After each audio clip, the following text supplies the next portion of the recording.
Je, unahitaji taarifa kamili na uchambuzi wa ndani zaidi? Jiunge sasa katika grupu letu la WhatsApp kwa malipo nafuu kabisa. Utapata uchambuzi wa kila siku, mchana na jioni, update za dunia kwa haraka zaidi, fursa ya kumuuliza maswali Rahby papo hapo na kupata majibu ya haraka zaidi kutoka kwake. Usikose nafasi hii adhimu. Jiunge sasa na uwe mbele ya taarifa kuliko wengine. Tupigie kwa simu namba 0654467177 au tuandikie ujumbe ni unge na Rahby. Tutakuunga moja kwa moja.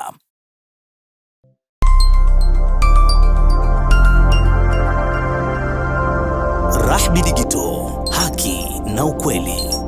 Sana. Kuna mfululizo wa mvua. Unajua hivi sasa katika nchi za Kiarabu ni kipindi cha baridi. Hivi sasa ni kipindi cha baridi ambacho kwa kawaida huwa kinaanza kati ya kuanzia mwezi wa 11, 12 wa kwanza, wa pili mpaka wa tatu. Hasa inapofika Disemba na Januari ndio inakuwa baridi kali sana. Sasa wale watu wa Gaza bado hawana hata sehemu ya kujihifadhi. Mkataba wa kipuuzi wa Marekani ambao ulikuwa unaonyesha kuwa Israeli itaruhusu hata zile caravan, nimewaambia, wamegoma. Hata zile mobile house wamegoma, mabranketi wamegoma. Vitu haviingii. Yaani bidhaa zinazoingizwa Gaza ni bidhaa za wafanyabiashara.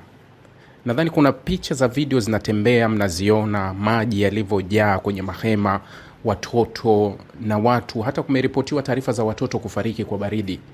Wamefariki kwa baridi kwa sababu hali sio nzuri na bidhaa nyingi haziingii, na Israeli inafanya hila na hujuma kila siku kwenye lile eneo. Kwa hiyo watu bado wamerudi kuishi kwenye yale maisha ya wakati ule. Maana yake kuwa kuna kile ambacho kilionekana hata wakati ule kuwa bidhaa zilizokuwa zinaingia Gaza ni bidhaa nyingi za wafanyabiashara, na niliwaambia kuwa vita watu hufanya fursa. Wakati ule nikawatolea kashfa iliyohusu Jordan kwa misaada, jinsi ilivyokuwa ikizuia malori mpaka yalipiwe.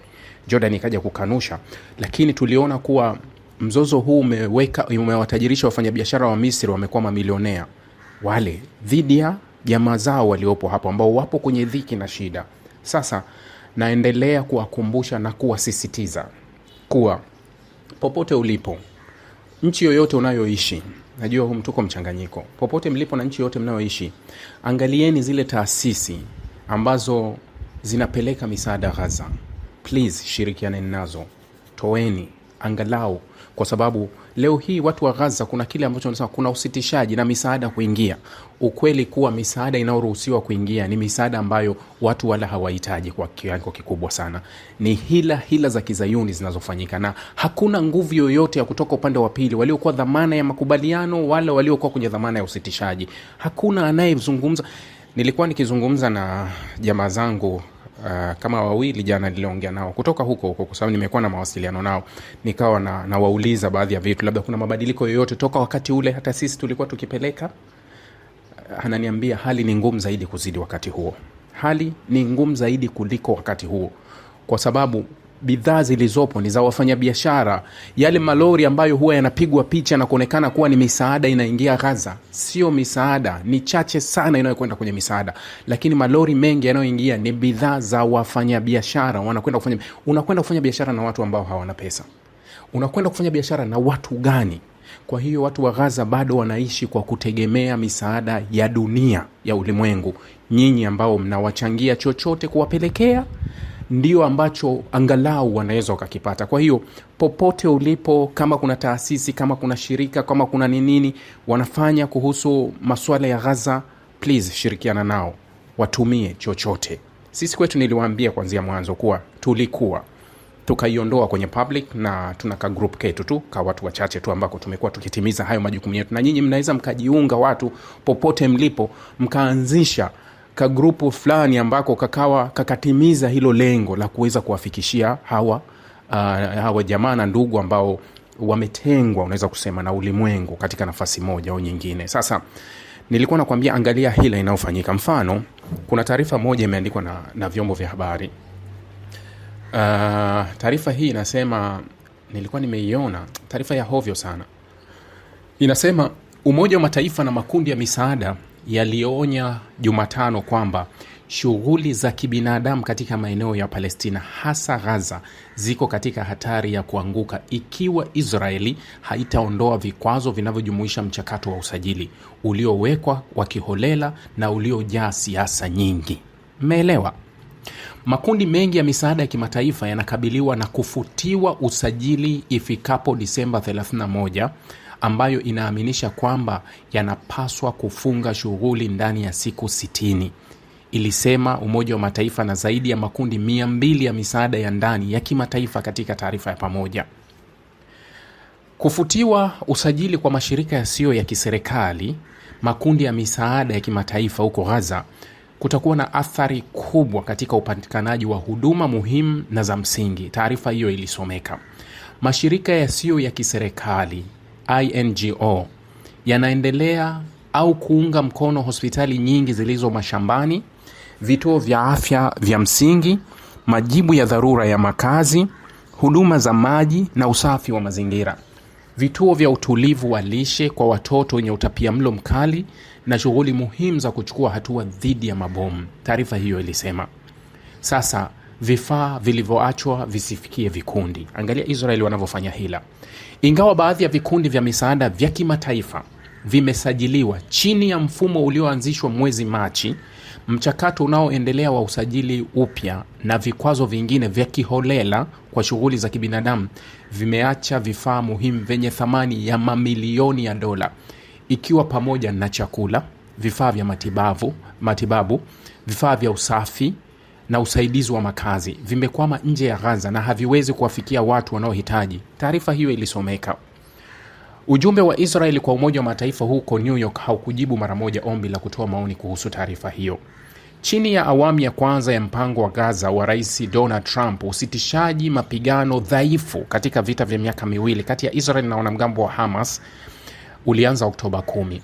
Hamas iliwaachilia mateka wa Israeli iliwaachilia wa Palestina waliokamatwa, na misaada zaidi ilianza kumiminika katika eneo ambalo mfuatiliaji wa njaa duniani anasema mnamo Agosti njaa ilikuwa imeshamiri. Hata hivyo, Hamas inasema malori machache ya misaada yanaingia Gaza kuliko ilivyokubaliwa. Mashirika ya misaada yanasema kuna msaada mdogo sana kuliko unavyohitajika, na kwamba Israeli inazuia vitu vingi muhimu kuingia, na Israeli inakana hilo na inasema inatii majukumu yake chini ya makubaliano ya kusitisha mapigano. Umoja wa Mataifa hautaweza kufidia kuporomoka kwa shughuli za INGO ikiwa zitafutwa, na mwitikio wa kibinadamu hauwezi kubadilishwa na watendaji mbadala wanaofanya kazi nje ya kanuni zilizowekwa za kibinadamu, taarifa ya Umoja wa Mataifa na vikundi vya misaada ilisema. Taarifa hiyo ilisisitiza upatikanaji wa kibinadamu si wa hiari, wa masharti au wa kisiasa, ikiongeza msaada wa kuokoa maisha lazima uruhusiwe kuwafikia wa Palestina bila kuchelewa. Yaani taarifa za Umoja wa Mataifa ziko wazi.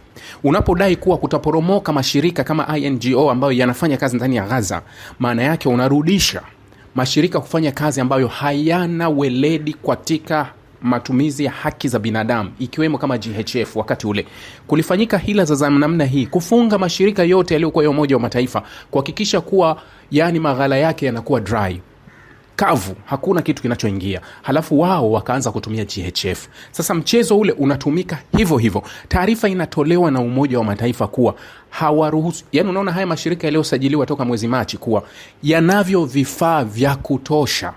Yana vifaa vya kutosha ambavyo viko nje ya Gaza. Israeli bado kazuia kuwa hiki hakiingi.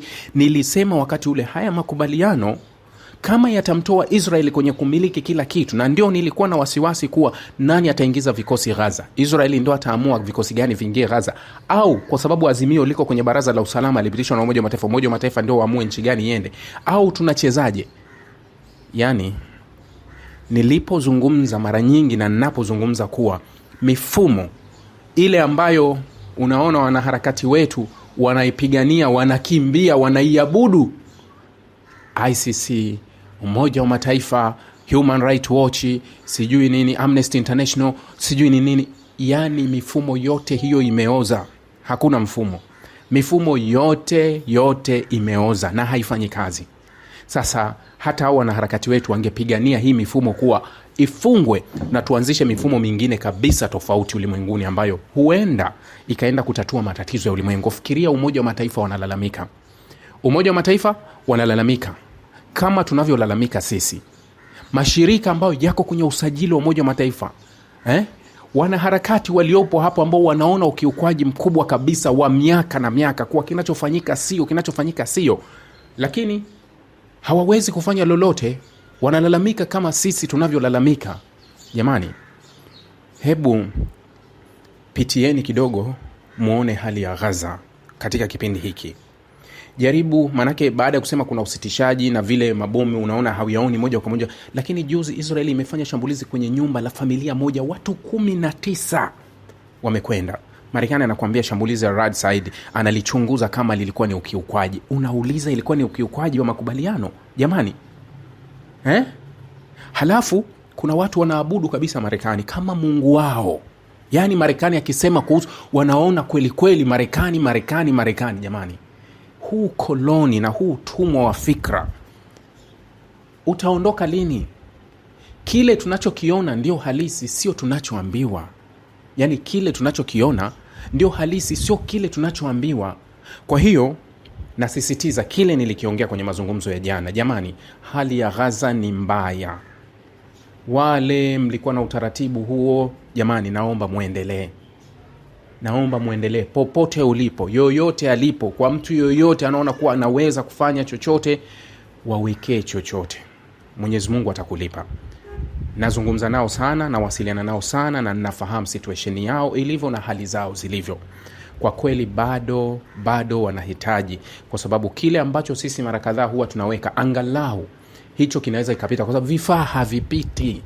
Israeli anazuia vifaa. Unaona vifaa vya mashirika ya kimataifa vimezuiliwa, lakini ile ndogo tulikuwa tunawapa sisi walikuwa wanajua wenyewe wataipitisha wapi mpaka iwafikie, na ndio maana walikuwa wanatuletea majibu kwa ya shukrani kuwa jamani tumepata hiyo kidogo, inaweza ikawafikia. Lakini hatuna njia nyingine. Sasa kuanzia wiki hii kulikuwa kuna taarifa fulani nimeona. Handala, unawajua Handala, wale wadukuzi wa Iran, Handala bwana, walidukua baadhi ya vitu vingi ndani ya Israeli. Yani leo wameenda kwenye shirika la ujasusi leo wakadukua baadhi ya vitu vingi Handala. Nimeona taarifa ambazo zinaendelea hata ndani ya Israeli. Ukiangalia mitandao ya kijamii ya Israeli inalizungumza sana swala la udukuaji, ambao mfano wamedukua mawasiliano kamili ya aliyekuwa waziri mkuu wa Israeli wakati huo, Naftali Bennett. Wameidukua mawasiliano yake yote.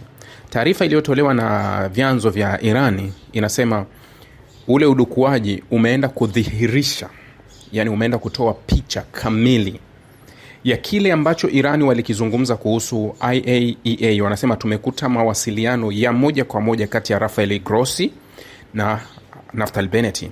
Rafael Grossi ni mkuu wa shirika la IAEA, lile la nguvu za atomic, waliokuwa wakikagua nyuklia za Irani. Wamekuta mawasiliano ya moja kwa moja, wakakuta mabadilishano ya picha, mabadilishano ya video na vitu kadhaa. Hilo wanasema tumelithibitisha kuwa hilo ni sahihi. Unajua waliwahi kuzungumza Irani kuwa kabla hata ile 12 days war ya Israel na Irani, walisema kuwa tuna uhakika kuwa IAEA ndio iliyotoa taarifa, ilikuwa ikiripoti kwa Israeli. Hilo swala linakupa maswali mengi ya kujiuliza, eti wanaripoti wapi? Kama serikali ya Marekani inaripoti kwa Israeli, IAEA nani asiripoti kwa Israeli? Ukweli ndio ulikuwa huo, kwa sababu IAEA japo walikanusha, lakini ilikuwa ni hivyo. Hivi Grossi unamtoaje kuwa pale? Grossi unamtoaje kuwa hapo? Rafael Grossi kuwa mzayuni? Ni wale. Sasa hii Handala wamedukua, lakini sasa wamedukua, halafu wamedukua mawasiliano mengi yaliyokuwa kwenye simu ya nani, ya huyu Naftali Bennett. Katika kudukua kule kuna messages zimekuwa zikitumwa ndani ya watu ndani ya Israel, wanapokea message ambazo zinawaambia niliona kuna message moja ilikuwa inasema kuna taarifa moja ilikuwa inasema hivi: msemaji wa kikosi cha walinzi wa mapinduzi ya Kiislamu cha Iran IRGC Brigedia General Ali Mohammed Naen alisema hifadhi data ya ujasusi ya Irani kuhusu chombo cha kizayuni imekamilika.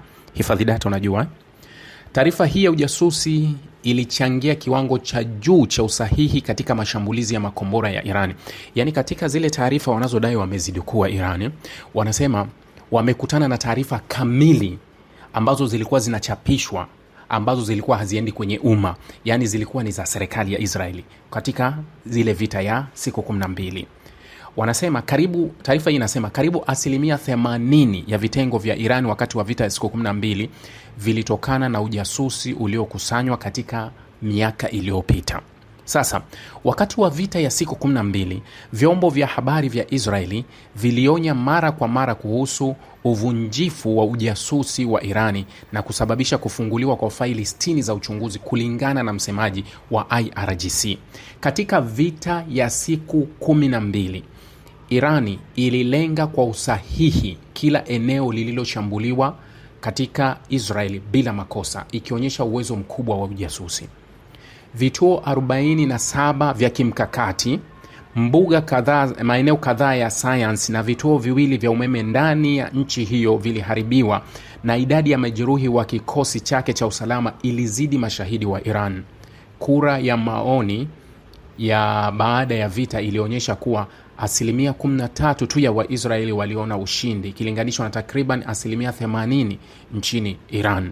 Sasa wanasema kuwa vituo 47 vya kimkakati, yani kwa hii taarifa Irani wanaotupasha kuwa ni taarifa wameidukua ndani ya Israeli, lakini wanapaswa watuonyeshe zaidi. Hiyo kusikia tu ni tofauti.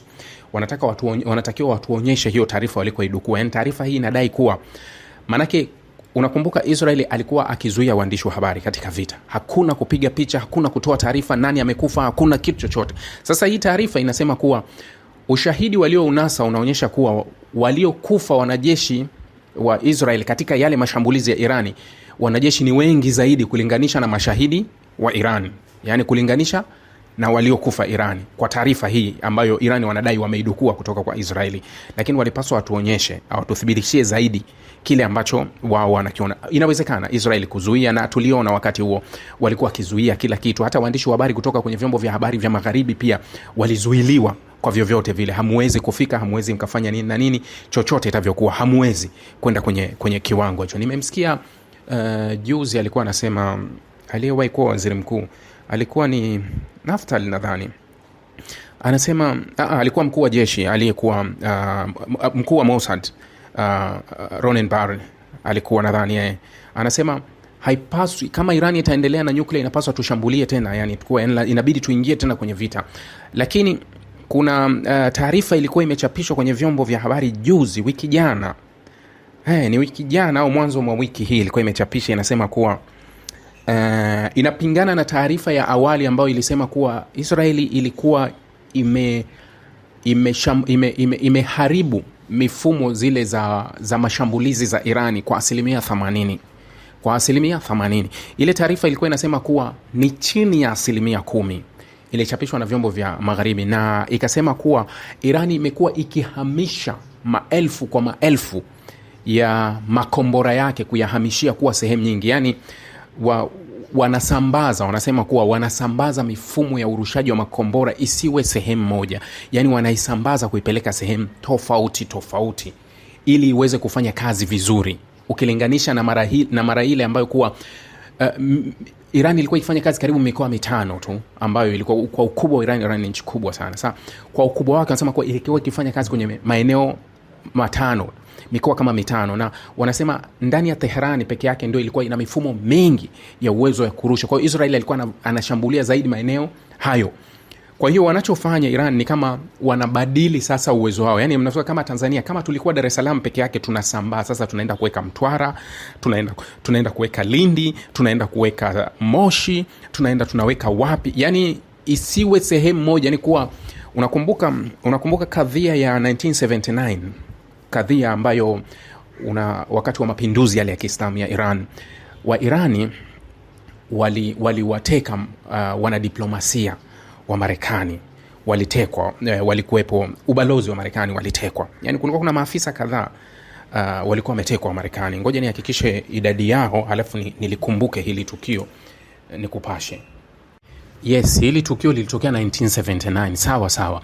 Iliwachukua wanadiplomasia wa Kimarekani 52 na ikawaweka hostage for 444, yani 444 days, yani siku 444 wakiwa wameshikiliwa. Sasa Marekani ikataka, yani ilivyokuwa inafanya mazungumzo ilikuwa wakati wa Jimmy Carter, rais yule Jimmy Carter.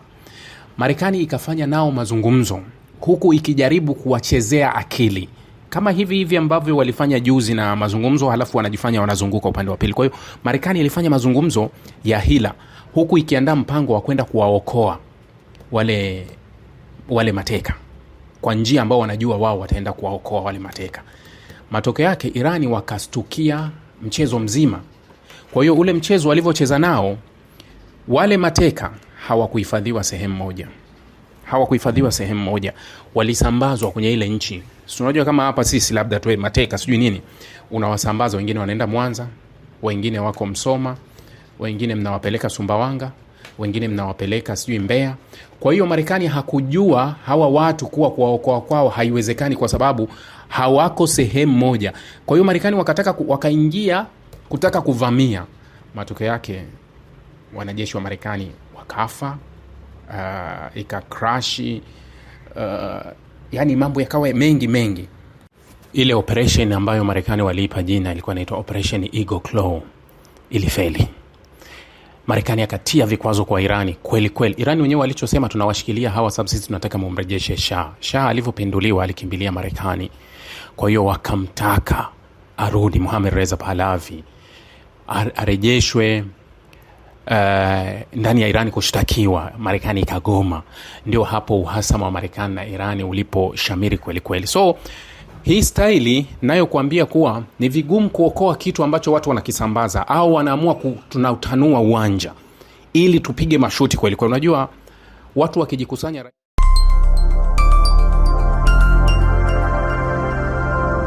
Rahby Digital, haki na ukweli.